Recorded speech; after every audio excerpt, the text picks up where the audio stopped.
বিয়োগ শিখবো, বিয়োগ অঙ্ক করার নিয়ম দেখবো। দেখো নয়, আমরা কি এটা এককের ঘর, এটা দশকের ঘর, এটা শতকের ঘর, ঠিক আছে। এবার দেখতে হবে যে আমরা সবসময় জানি বিয়োগের সময়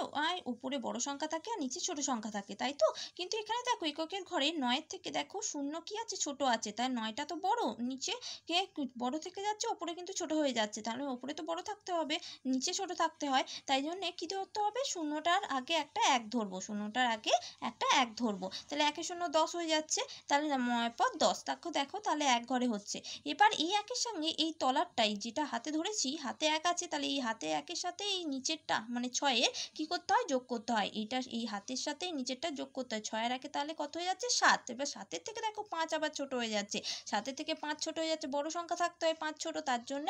এক ধরবো, তাহলে 1 10 5 15 হলো, তাহলে 7-এর পর থেকে দেখো 7-এর পর 8 9 10 11 12 13 14 15, 8 10 15, তাহলে হাতে এক আছে, এই হাতে একের সাথে নিচের একের কি করতে হয় বলেছি, যোগ করতে হয়, তাহলে কত হচ্ছে 2, তাহলে 2-এর পর 3, তাহলে কত হচ্ছে, এক ঘরে হচ্ছে। দেখো এখানে দেখো 3-এর